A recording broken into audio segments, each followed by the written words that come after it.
Ravi de vous retrouver sur la télévision nationale. Au sommaire de ce journal, qualification du processus budgétaire de l'État, le cas des établissements publics administratifs est mis en route. Les chefs services administratifs des EPA sont soumis à une exigence. Ce cadre d'échange profitable aux jeunes étudiants, c'est l'université Nongo Conakry qui abrite la session. Objectif, inciter les jeunes apprenants aux métiers techniques. Des expériences pratiques sont partagées afin de promouvoir l'entrepreneuriat.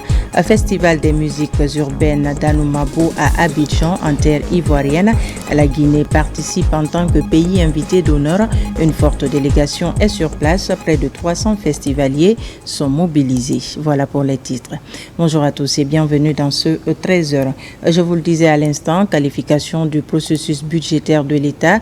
Le cas des établissements publics administratifs est mis en route. Les chefs services administratifs des EPA sont soumis à une exigence. Pour obtenir des ressources, il faut les rapports fiables d'exécution du budget. Un canevas est disponible avec l'appui de la Direction générale du budget. Mamadou Saléouba. Au niveau des établissements publics administratifs, désormais, la mise à disposition des ressources est conditionnée à la présentation de rapports fiables, ce qui nécessite la maîtrise du processus d'élaboration. Un canevas est donc disponible avec l'appui de la Direction générale du budget. Nous allons aussi introduire des critères de performance puisque les EPA qui vont fonctionner le mieux possible, faire des activités les plus utiles, ce seront des EPA qui pourront recevoir des ressources encore plus accrues et vous comprendrez que ceux qui ne feront pas exactement ce qui est attendu ou ce qui est souhaité recevront moins de ressources. Lors des entretiens, les conditions d'octroi des subventions de l'État sont rappelées. Mais le plus important demeure la maîtrise du canevas des rapports. Il y a un canevas qui a été mis en place par la Direction générale du budget pour aider justement ces EPA-là à avoir toutes les pièces qui pourraient leur permettre en fait de faire l'exécution de leur budget. Les retombées sont multiples. La vision de développement socio-économique du chef de l'État est prise en compte. Il y a des ressources supplémentaires qui sont attendues dans le cadre du projet Simandou. Nous nous préparons pour que ces structures puissent vraiment fournir des services publics de qualité. Une seule journée est dédiée à la centaine de chefs services des EPA afin d'éviter d'éventuelles anomalies dans les rapports d'exécution du budget. C'est une bonne question. Comment organiser le secteur privé autour des projets du gouvernement? Le sujet est au centre d'une rencontre entre le bureau de suivi des initiatives présidentielles et le secteur privé. Les opportunités d'investissement sont présentées, mais ce n'est pas suffisant. Un accompagnement est sollicité dans la mobilisation des financements extérieurs. Aboubakar Junior Camara, reportage. Autour de cette table, les cadres du bureau de suivi des priorités présidentielles et ceux du patronat guinéen. Ils se sont engagés dans une dynamique de coopération pour accompagner et appuyer le secteur privé afin de contribuer davantage à la croissance économique de notre pays. Dans le cadre du programme Simandou 2040 et toutes les opportunités économiques qui vont se créer, il est important que ce secteur privé puisse apprécier ces opportunités et puisse se mettre en position de les absorber et de se mettre dans son rôle de créateur d'emplois, de pourvoyeur d'emplois, puisque l'État ne peut pas tout faire. Dans la dynamique de Simandou 2040, il est important que le secteur privé puisse jouer son rôle de premier plan dans la réalisation des projets et programmes d'investissement public. Aujourd'hui, le programme et la confiance que tout le monde a dans Simandou 2040 fait que cette confiance-là étant suscitée, l'outil le plus important était aujourd'hui le BSPP qui est mis en place, qui, de façon technique, elle est compétente pour accompagner, pour supporter le secteur privé guinéen. On a rappelé certains préalables, notamment finaliser la magnifique idée qu'est la loi sur la politique du contenu local par la mise en place de l'agence de régulation de cette politique. La deuxième chose, c'est de nous impliquer dans les comités de réflexion sur le programme. La troisième chose est d'être réellement impliqué et associé aux différents dossiers d'appel d'offres. Pour gagner ce pari, le bureau de suivi des priorités présidentielles s'engage aux côtés du secteur privé pour les accompagner dans l'identification, la conception et la formulation des projets et même la recherche de mobilisation des financements auprès des bailleurs de fonds à l'extérieur. Évaluation des marchés publics, un projet financièrement soutenu par la Banque mondiale. L'activité se tient selon la méthodologie d'évaluation des systèmes de passation des marchés publics MAPS. Ce système a pour objectif de fournir un outil harmonisé. Pendant ce temps, les parties prenantes sont à l'école. Marie-Angélique Bangora nous fait le point. Les marchés publics constitue un maillon essentiel dans la fourniture de services publics et des économies durables. Face aux défis qui s'imposent, les agents sont invités à plus d'efficacité et de résultats dans ce secteur.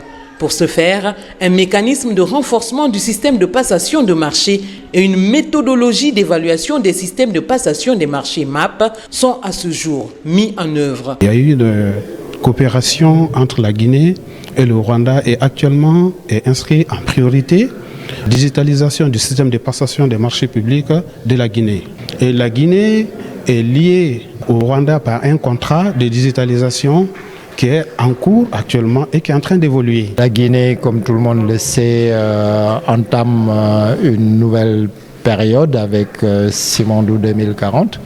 Donc nécessairement les volumes en termes de passation de marché et la complexité des marchés vont aller crescendo. Donc il est, je pense, important que le pays soit bien outillé. La Guinée s'aligne désormais dans la dynamique de transparence et de redynamisation du secteur à travers les techniciens parties prenantes des passations des marchés.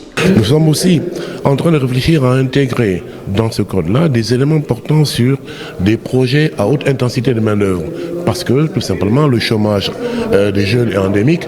Donc dans ce que l'on fait dans la dépense publique, il faut prendre en compte ce chômage. Il convient de rappeler que cette évaluation permettra de s'assurer de l'intégrité et de la transparence du système de passation des marchés publics, ainsi que de son renforcement. Elle est utile afin d'améliorer l'efficacité et l'efficience de la passation des marchés. C'est en 2003 que la MAP est mise au point. Ce, grâce aux efforts collectifs des parties prenantes. La stratégie consiste à renforcer le système de passation des marchés pour que les marchés publics soient bénéfiques à l'État et aux citoyens. Le secteur de l'habitat, des innovations mises en œuvre par B2D intéresse l'Union des Comores à travers le projet Urbain Ville Harmonia. Une équipe de ce pays, Fréreta Conakry, elle est venue s'inspirer du modèle guinéen dans le domaine de l'habitat. Un bel exemple de coopération sud-sud. Fallait le dialogue. C'est une délégation de l'Union des Comores séduite par le projet Ville Harmonia et label phare de BDD. L'idée étant d'offrir des terrains viabilisés, des villas modernes et des infrastructures adaptées à l'urbanisme écologique et qui reflètent les ambitions des initiateurs. L'objectif fondamental, effectivement, c'est de transmettre effectivement les expériences, d'échanger sur les bonnes pratiques en matière d'accompagnement et d'assistance des diasporas. Ça permet aussi d'adapter les pratiques guinéennes au dispositif comorien d'accompagnement. Il s'agit d'accompagner les citoyens de la diaspora dans l'acquisition d'un toit décent, un espace familial et personnel de vie. Cette visite sur le site de la société BDD s'inscrit dans le cadre de ce partage d'expériences, dans le cadre de la gouvernance migratoire et de tout ce qu'on a prévu pour la diaspora guinéenne dans le domaine de l'habitat et du logement. C'est ainsi que dans le cadre de la coopération régionale des politiques migratoires, BDD Immobilier Guinée a été sélectionné pour partager ses expériences et ses bonnes pratiques en faveur de la diaspora guinéenne. Le chantier est en train de continuer, qu'on a entamé les travaux de la deuxième étape de la première phase du projet, qui est aussi de 10 hectares, où déjà les réservations sont au niveau de plus de 45% aujourd'hui à date. Aujourd'hui, en termes de villas, nous venons de recevoir encore de nouvelles commandes au-delà des 8 maisons qui sont déjà sorties de terre. Depuis 2024, BDD Immobilier Guinée s'est engagé dans un projet de portée internationale. Un roadshow ambitieux visant à connecter la Guinée à sa diaspora tout en mettant en lumière les opportunités immobilières modernes. Sur les 30 hectares, plusieurs sont déjà viabilisés avec des voies et réseaux divers, mais également des villas témoins pour assurer les acquéreurs. Parlons maintenant de ce cadre d'échange éventuellement profitable aux jeunes étudiants. C'est l'université Nongo Conakry qui abrite la session. L'objectif est précis, inciter les jeunes apprenants aux métiers techniques. Des expériences pratiques sont partagées afin de promouvoir l'entrepreneuriat. Mounir Bari nous explique. Innover par les métiers techniques est la thématique principale abordée par les panélistes pendant les travaux de la 5e édition du Café de l'Emploi. Plusieurs activités sont inscrites à ce débat avec les étudiants, les représentants des secteurs publics et privés. En collaboration avec d'autres partenaires institutionnels, Rio Tinto pilote les travaux. L'objectif en un mot de cette 5e édition, c'est encore plus rapprocher les chercheurs d'emploi des entreprises qui recrutent. Nos étudiants ont eu des opportunités vraiment de s'entretenir avec les différents chefs d'entreprise, à savoir c'est quoi les métiers, mais qui touchent du doigt vraiment la réalité, c'est quelque chose qui est extrêmement important. Pendant les travaux de la 5e édition du Café de l'Emploi, des conférences, des tables rondes et une masterclass sont animées par les entrepreneurs et moniteurs. La peur n'a pas de raison d'exister. Qu'elles soient femmes, cela ne doit pas leur empêcher d'entreprendre, que ce soit dans des métiers techniques, professionnels ou quoi que ce soit. L'objectif d'une femme, c'est de se battre, c'est d'oser sortir de sa zone de confort, de s'affirmer. Nous sommes au Café de l'Emploi ici aujourd'hui concernant les métiers techniques qu'il n'a pas oublié parce que j'ai fait allusion tout à l'heure, j'ai parlé des écoles régionales d'art et métiers, des centres de formation professionnelle qu'il a cherché à valoriser. Donc tout cela va concourir au développement de la Guinée, à une meilleure compétitivité de l'économie guinéenne. L'objectif des initiateurs de la 5e édition du Café de l'Emploi est de permettre aux jeunes de comprendre la complexité du monde du travail et les multiples opportunités qui se présentent. Depuis 40 ans, Médecins sans frontières s'investit dans la gestion des urgences. Un partenaire fidèle de la Guinée, notamment le ministère de la Santé. On cite un exemple, la lutte contre le VIH et la tuberculose. Pour ces 40 ans, une table ronde est organisée pour le bilan des activités. Hadiatou Bari nous signe ce reportage. 40 ans de présence en Guinée, Médecins sans frontières a impacté de manière positive la communauté guinéenne. L'institution est à l'avant-garde de la lutte contre le VIH et la tuberculose. Le projet a permis à une cohorte de 15 000 séropositifs de bénéficier d'une prise en charge complète. Médecins sans frontières accompagne notre pays dans cet engagement essentiel. Grâce à ce partenariat, ce sont aujourd'hui des milliers de patients qui bénéficient de soins de qualité dans un cadre respectueux, humain, gratuit et accessible. Nos équipes ont travaillé ensemble main dans la main pour promouvoir et assurer un accès au traitement. Des formations aussi ont été assurées, vous le connaissez mieux que moi, diverses personnes ont été formées. Il y a aussi un appui aux infrastructures qui a été mené au travers des années de présence de ce projet. De nombreuses stratégies sont utilisées pour éviter les ruptures en ARV et l'accès à la charge virale des patients vivant avec la maladie. On reconnaît également l'effort que MSF fournit dans la riposte contre le VIH avec l'accompagnement des organisations de la société civile en confiant la gestion de ces deux produits de distribution des points de distribution communautaire des ARV entièrement gérés par le Rega Plus avec le soutien financier de MSF. On a des énormes problèmes de défis qui sont souvent liés à l'approvisionnement en médicaments. Ça demande une anticipation des besoins, des commandes, une livraison de manière à ce qu'il n'y ait pas de rupture de traitement. Un autre défi qui est majeur, c'est celui de la stigmatisation.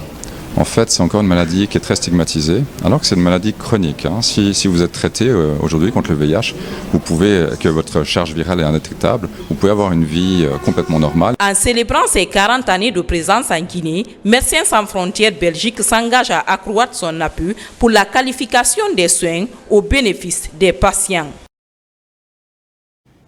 Santé toujours à Cancan. Le comité technique régional ouvre ses portes. C'est le rendez-vous des acteurs et partenaires pour corriger certaines insuffisances au sein des structures sanitaires de la savane guinéenne. Séance tenante, des avancées encourageantes sont aussi dévoilées. Diamokaba, compte rendu. Au compte du deuxième semestre de l'année 2024, Cancan accueille le rendez-vous sanitaire régional pour corriger des imperfections. À la bibliothèque, Lancine et Williams, des regards se croisent pour valider un nouveau plan de travail, exercice 2025. Une évaluation des réalisations dans le domaine de la santé et ensuite faire l'état des lieux des interventions, ressortir les forces et les faiblesses des interventions dans le secteur de la santé, au niveau régional bien sûr, et ensuite faire des recommandations et à l'issue de cela, le ministère prendra des actions nécessaires avec tous les partenaires techniques et financiers qui l'accompagnent pour corriger les défis que nous allons relever au cours de ce comité technique. La particularité de ce comité technique régional, c'est l'accent qui doit être mis sur le travail collaboratif qu'il doit y avoir entre la santé et les autres sectoriels dans le cadre du One Health.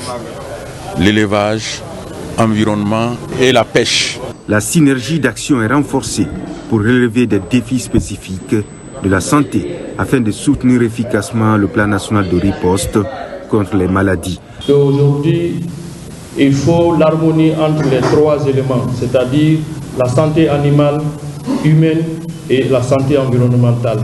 C'est pourquoi l'équilibre doit être assuré. Des bonnes nouvelles sont annoncées et les regards sont désormais tournés vers l'avenir. Culture pour terminer, la Côte d'Ivoire, c'est le début du FEMUA, Festival des musiques urbaines d'Anoumabo à Abidjan. La Guinée y est présente en tant qualité de pays invité d'honneur. Près de 300 festivaliers sont mobilisés. Une forte délégation est sur place dans laquelle on retrouve nos reporters Mamadou Dioumaba et Ousmane Ba. La Guinée était attendue de pied ferme et elle a répondu de plein pied à cette 17e édition du Festival des musiques urbaines d'Anoumabo.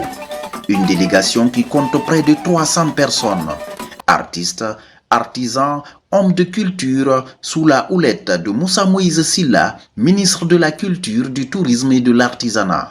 Le coup d'envoi est donné par le commissaire général du FEMUA devant les autorités ivoiriennes et guinéennes. Dans sa dynamique d'ouverture, le FEMUA, à travers chaque édition, met à l'honneur un pays. Cette année, c'est le pays frère de la Guinée qui nous honore de sa présence distinguée.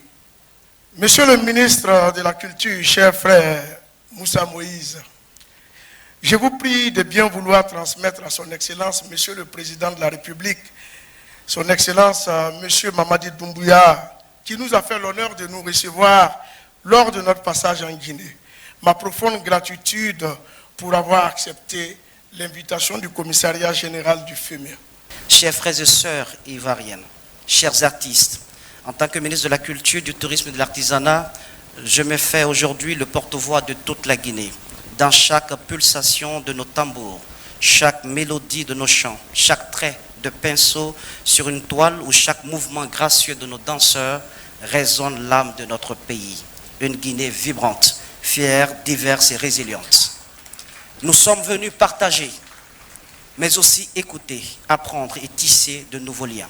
Le FEMUA, par sa capacité à fédérer les énergies et à transcender les barrières, est un carrefour d'inspiration, un laboratoire de l'Afrique culturelle de demain. La présence de la forte délégation guinéenne est marquée par une solidarité gouvernementale. Ministre en fonction, ancien ministre et le conseiller chargé de mission du président de la République. Cet espace d'échange culturel est célébré sous le thème civisme et sécurité routière. Nous mettons beaucoup d'efforts à créer des infrastructures dignes de ce nom.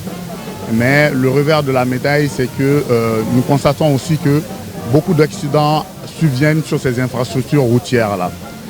Partant du constat que la plupart des accidents concernent une frange de la population qui est assez jeune, qui dans le futur peut constituer un handicap pour le développement du pays, il est normal de prendre les devants des choses, de prendre des initiatives qui puissent sécuriser cette jeunesse qui est l'avenir de nos pays, nos différents pays. Pour détendre l'atmosphère, le Ballet national de Guinée annonce les couleurs. Un avant-goût des rythmes et sonorités que les artistes vont démontrer au cours de ce FEMUA 17.